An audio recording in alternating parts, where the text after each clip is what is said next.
Hello everyone, welcome to my channel celestial cards 1111। आज हम देखेंगे आपके टॉक्सिक इन लॉज की करंट फीलिंग्स। ये आपके एक्स इन लॉज भी हो सकते हैं। उससे पहले मैं एक रिक्वेस्ट करना चाहूँगी, अगर आप मेरे चैनल पे नए हो तो मेरे चैनल को सब्सक्राइब कीजिए, लाइक कीजिए, शेयर कीजिए और ज़्यादा से ज़्यादा कमेंट कीजिए। अगर आपको लगता है रीडिंग आपसे कनेक्ट हो तो आपको कमेंट करना होगा। इसमें मेरा फ़ायदा नहीं है, आपका ही फ़ायदा है, लेकिन मैं हर वीडियो में बोलती हूँ कमेंट कीजिए। अगर आपको क्लेम करना है तो कमेंट तो करना ही होगा, लेकिन आप लोग कमेंट नहीं करते हो। इतनी कंजूसी क्यों कर रहे हो पता नहीं। फ़ायदा तो आप ही का है उसमें, बट फिर भी चलो देखते हैं आपके टॉक्सिक इन लॉज की feelings.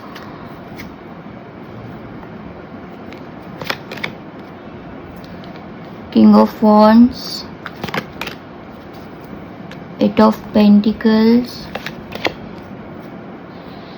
S of pentacles, two of pentacles, the Fool, Wheel of Fortune,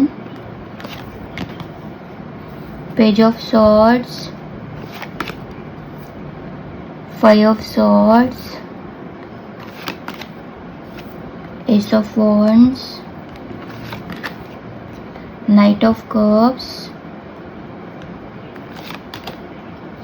King of Swords, nine of cups और बॉटम की एनर्जी है पेज ऑफ पेंटिकल्स। नंबर है 14, 8, 1, 2, 0, 10, 11, 5, 1, 12, 14, 9 और बॉटम 11। ये आपके या आपके इन लॉज के बर्थ नंबर्स हो सकते हैं।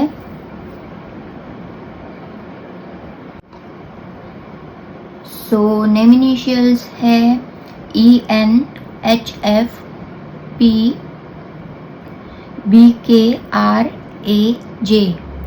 या आपके नेम इनिशियल हो सकते हैं या फिर आपके इन लॉज के। देन हम ज़ोडिएक साइंस देखते हैं। यहाँ पे fire sign, air sign, earth sign, water sign चारों भी एलिमेंट्स दिखाई दे रहे हैं। तो fire sign Aries, Leo, Sagittarius, air sign Gemini, Libra, Aquarius, earth sign Taurus, Virgo, Capricorn and water sign है कैंसर, पाइसेस। वाटर साइन दो ही दिखाई दे रही है, कैंसर और पाइसेस। बट स्ट्रॉन्ग एनर्जी यहाँ पे दिखाई दे रही है। स्ट्रॉन्ग एनर्जी यहाँ पे निकल के आई है Leo, Aries, Gemini, Aquarius, Taurus, Capricorn. ये 6 राशियाँ स्ट्रॉन्ग दिखाई दे रही है। देन स्प्रेड को देखकर ये लग रहा है कि आपके इन लॉज के इमोशंस स्टेबल नहीं है, कंटिन्यूसली शिफ्ट हो रहे हैं।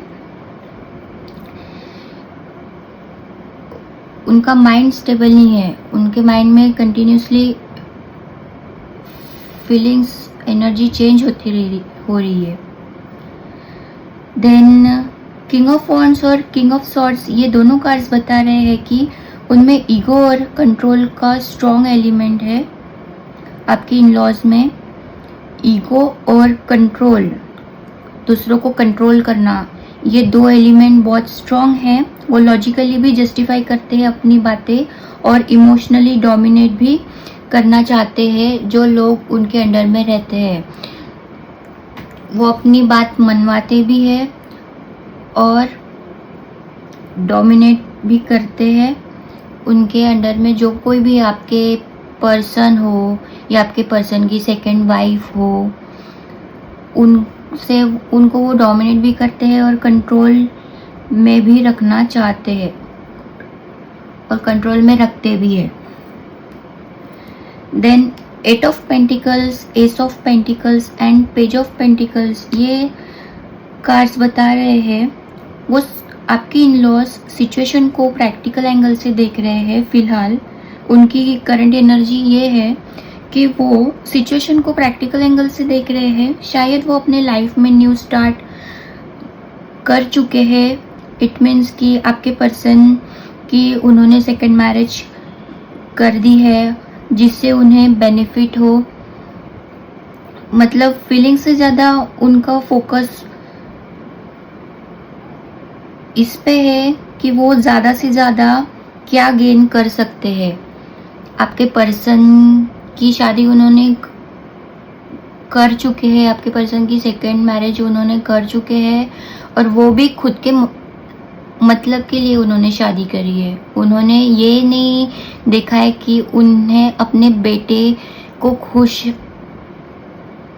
देखना है, उन्हें अपने बेटे से कोई मतलब नहीं है। उन्हें बस यही उनके माइंड में है कि हम आपके पर्सन से ज़्यादा क्या गेन कर सकते हैं। हो सकता है आपके पर्सन की सेकंड वाइफ जो कोई भी हो वो बहुत दहेज लेकर आई हो या और भी कुछ हो सकता है, लेकिन दहेज फाइनेंशियली यहाँ पे पेंटिकल्स की एनर्जी ज़्यादा है तो दहेज ही लग रहा है मुझे। दहेज बहुत ज़्यादा लाई है आपके पर्सन की सेकंड वाइफ, इसलिए आपके इन लॉज को अब पर्सन की फीलिंग्स की या किसी की फीलिंग्स से कोई मतलब नहीं। वो यही देख रहे हैं कि वो ज़्यादा से ज़्यादा क्या गेन कर सकते हैं। देन 2 ऑफ पेंटिकल्स और व्हील ऑफ फॉर्चून ये बता रहा है कि आपके इन लॉज का मूड और स्टांस बार बार चेंज होते दिख रहा है। कभी वो पॉजिटिव होते हैं, कभी निगेटिव होते हैं। सिचुएशन उनके कंट्रोल से भी थोड़ी बाहर जाते दिख रही है। कभी ऑब्वियसली अगर कोई इतना दहेज लाएगा तो क्यों कोई लड़की ज़्यादा सहेगी, है ना। और ज़्यादा सहना भी नहीं चाहिए, मैं तो यही कहूँगी, क्योंकि अगर कोई बात गलत है तो आप सह कर उसे बढ़ावा मत दो। अगर आप गलत हो तो आप सहोगे, अगर आप गलत ही नहीं हो तो आप क्यों सहोगे, है ना। तो उन्हें ये भी लग रहा है कि सिचुएशन उनके कंट्रोल से थोड़ी बाहर जाते उन्हें दिख रही है। हो सकता है उनका बेटा उनके हाथ से निकल रहा हो। पेज ऑफ सॉर्ड्स और 5 ऑफ सॉर्ड्स ये बता रहा है कि क्लियर करता है कि उनमें ना स्पाइंग, गॉसिप या बैक एंड प्लानिंग चल रही है।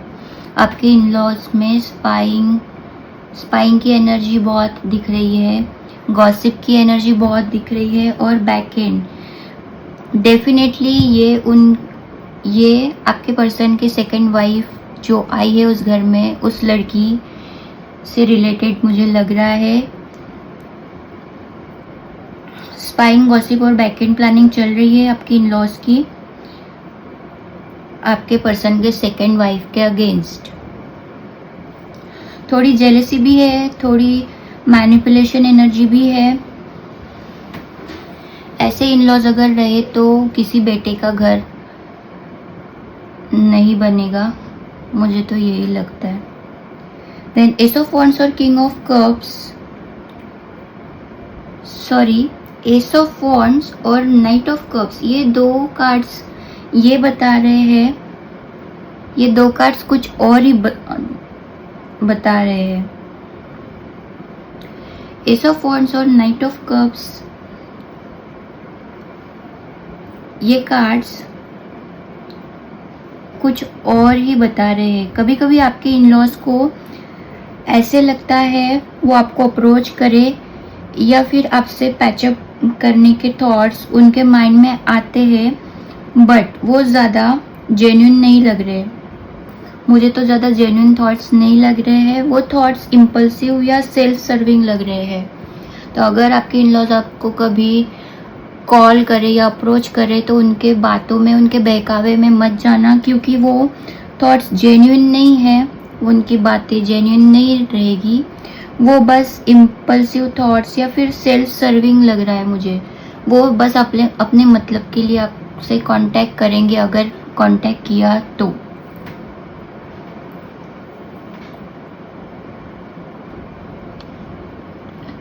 देन 9 ऑफ कप्स ये बता रहा है कि आपके इन लॉज डीप डाउन अपनी सेटिस्फैक्शन और सेल्फिश डिज़ायर्स पे फोकस कर रहे हैं। आपके इन लॉज को अपनी खुशी ज़्यादा इम्पॉर्टेंट है किसी के फीलिंग्स से, या किसी की खुशी से, या कोई भी मैटर नहीं करता उनके लिए, उनको बस अपनी खुशी से मतलब है। ठीक है, मुझे तो ओवरऑल यही दिखाई दे रहा है कि आपके इन लॉज का माइंडसेट अभी भी टॉक्सिक है, सेल्फ सेंटर्ड दिखाई दे रहा है। जैसे पहले थे, जब आप उनके लाइफ में थे तभी वो जैसे थे अभी भी वो वैसे ही है। वो कभी पॉजिटिव स्टेप लेने के बारे में सोचते हैं टूवर्ड्स यू, बट फिर उनका ईगो आ जाता है बीच में, उनकी जेलेसी आ जाती है बीच में, और मैनिपुलेशन की एनर्जी भर भर के आ जाती है बीच में। उनमें जेन्युइन रिमोर्स या प्योर इंटेंशन स्ट्रांग नहीं दिखाई दे रहे हैं।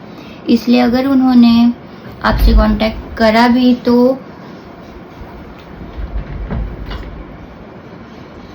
आपको उनके बहकावे में नहीं जाना है। आपको बस यही ध्यान में रखना है कि अगर इन्होंने पहले आपके लिए कुछ स्टेप नहीं लिया तो अभी ये आपके लिए स्टेप क्यों ले रहे हैं। उसमें उनका कुछ ना कुछ बेनिफिट है, इसलिए वो आपकी तरफ अप्रोच करेंगे। सो उनके बहकावे में मत जाइए। पास्ट एक्सपीरियंस को ध्यान में रख के डिसीजंस लेना है आपको। रीडिंग अगर अच्छी लगे तो प्लीज़ लाइक कीजिए, शेयर कीजिए, मेरे चैनल को सब्सक्राइब कीजिए ऐसे ही नई रीडिंग्स के लिए। और एनर्जी क्लेम करने के लिए कमेंट बॉक्स में थैंक यू यूनिवर्स ज़रूर लिखिए।